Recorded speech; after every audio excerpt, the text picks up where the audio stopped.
C'est un nouveau mois qui commence, de nouvelles opportunités s'offriront à vous, alors profitez au maximum. Bonjour à tous et bienvenue au Recap. Comme chaque semaine, c'est une actualité assez variée que nous avons eue. Nous reviendrons sur le décès du jeune Hilaire Aïssi à l'hôpital central, un sujet qui continue d'alimenter les débats. Nous parlerons aussi de la fin du règne d'Ibrahim Bobo Njoya, décédé le 27 septembre 2021, et nous terminerons sur une bonne note en culture. L'artiste Lady Ponce représentera le Cameroun au festival Zimix. Bienvenue au Recap.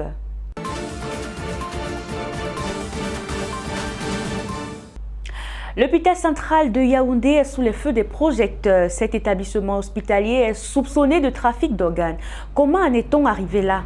Le jeune Hilaire Aïssi, âgé de 22 ans, est décédé dans les circonstances non encore élucidées le 19 septembre 2021 à l'hôpital central de Yaoundé. Sa famille a déposé une plainte contre cet hôpital. Un seul coup de poignard au niveau C là, ça c'est le niveau C qu'on a mis. Ce niveau C là, c'était même pas tellement que grave, un niveau que ils ont opéré d'abord la première fois. Bon, vendredi qu'on vient avec lui. On vient avec lui, on fait d'abord les premiers soins. L'infirmière, elle a pris les agents là-bas, mais jusqu'à demande qu'on envoie l'argent par Orange Money. Ils ont commencé, même pour mettre les remèdes sur lui, c'était le problème. Il fallait d'abord que pour mettre un remède, il faut qu'on pose 10 000. Pour mettre un remède, il faut qu'on pose. Tant qu'on va dire que mettez le remède, l'argent ne vient jamais. Celle-ci réclame de véritables causes du décès d'Hilaire Aïssi après avoir observé de nombreuses mutilations qu'avait subies le défunt. Comment on enlève la chair à quelqu'un d'ici, de là? On racle la chair de quelqu'un, on ouvre le ventre, on ouvre les deux côtés de la cuisse. Où sont les reins? Où est le ventre? Où est ce qui se recouvre dans le ventre? Il n'y a eu aucun prélèvement d'organes chez ce patient. Aucun prélèvement d'organes. Nous avons juste fait des sutures sur son côlon et nous avons abouché son côlon à la peau. Ce que nous attendons de l'hôpital central, c'est qu'il nous donne les raisons pour lesquelles le corps là est dans cet état. C'est ce que nous demandons à l'hôpital central. Si c'est qu'on a nettoyé les parties mortes sur son corps, apparemment les parties mortes n'arrivaient pas jusqu'aux cuisses, puisqu'il a des ouvertures jusqu'aux cuisses. C'est une infection grave qui progressait rapidement, qui ne pouvait pas être traitée juste avec des antibiotiques. Donc la solution, c'était de faire l'ablation de ces tissus, donc de la peau et des tissus sous-cutanés. Et c'est ce que nous avons fait. Les autorités, avec moi-même, nous avons saisi le procureur de la République qui a scellé le corps et une autopsie sera faite. Je souhaite que cette autopsie soit faite par un médecin de la famille.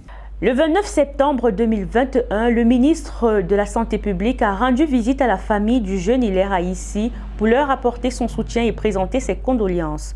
Après avoir écouté la version de la famille sur les circonstances du décès de leurs parents, le membre du gouvernement a informé à la famille de la mise en place d'une enquête indépendamment de la procédure judiciaire. Tout ce que nous avons de plus précieux, c'est la vie.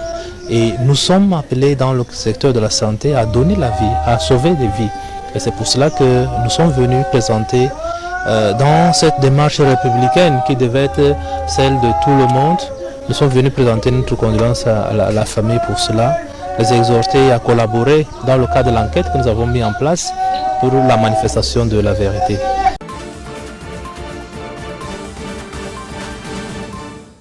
Cet autre décès qui a laissé plusieurs Camerounais dans la consternation, c'est la disparition du sultan roi des Bamoun, Ibrahim Bobo Njoya. Il s'est éteint dans la nuit du 26 au 27 septembre des suites de maladie dans un hôpital parisien. Il avait été évacué quelques semaines avant son décès après avoir été pris en charge au centre des urgences de Yaoundé. Ibrahim Bobo Njoya s'en est allé à l'âge de 84 ans après 29 ans de règne à la tête du sultanat de Bamoun. L'émotion, elle est plus que grande. Elle est plus que grande parce que c'était pas le sultan roi de sa famille, mais de tous les Bamoun. C'est en 1982 que le sultan succède à Seydou Djemolu Njoya, son père. Il quitte alors ses fonctions administratives et se consacre essentiellement à diriger son royaume.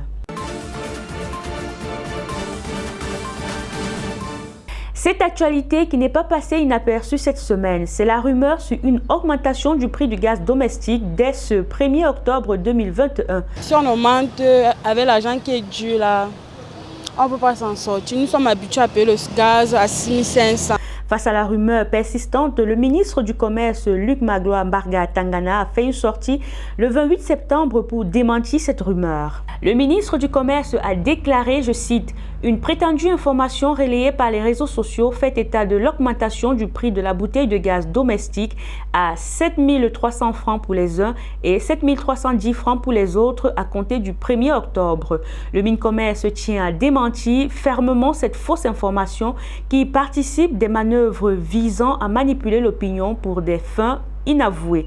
Luc Magloire Mbarga Tangana rappelle à cet effet que le prix de cession de la bouteille de gaz domestique aux consommateurs qui bénéficie de la haute et constante attention des pouvoirs publics reste inchangé à 6 500 francs CFA la bouteille de 12,5 kg.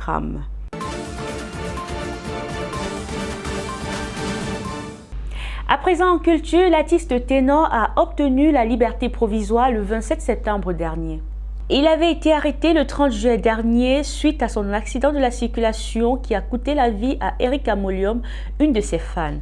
Son procès s'est alors ouvert le 13 septembre et Ténor avait plaidé coupable pour homicide involontaire. L'affaire est loin d'être terminée puisque la famille de la victime affirme que la jeune Erika est décédée bien avant l'accident. Pour cette famille, c'est un homicide volontaire.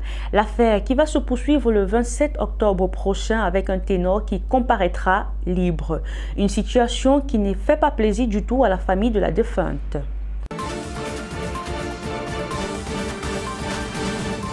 Cette semaine, l'artiste Coty François a reçu un vibrant hommage à travers un concert géant. Le 30 septembre, plus de 200 artistes ainsi que le public étaient réunis au Club Cantel de Bépanda pour rendre un dernier hommage en musique à Desto. 50 artistes étaient programmés sur scène pour interpréter les grands succès de Coty François. Ce baobab de la musique camerounaise sera inhumé ce samedi 2 octobre à Souza, dans la région du littoral.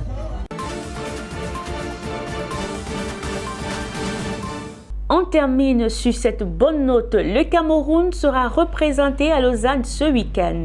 L'artiste Lady Pon se prestera dans la nuit du 2 octobre à partir de 20h au festival Zimixte. L'African Music Festival se tient du 2 au 3 octobre en Suisse. C'est un melting pot où plusieurs artistes africains prestent pour célébrer la culture afro. Maman, je suis mordue. Bébé, oh, tu me tiens. Alors, je vous donne rendez-vous ce 2 octobre 2021 au festival Zimixte à Lausanne.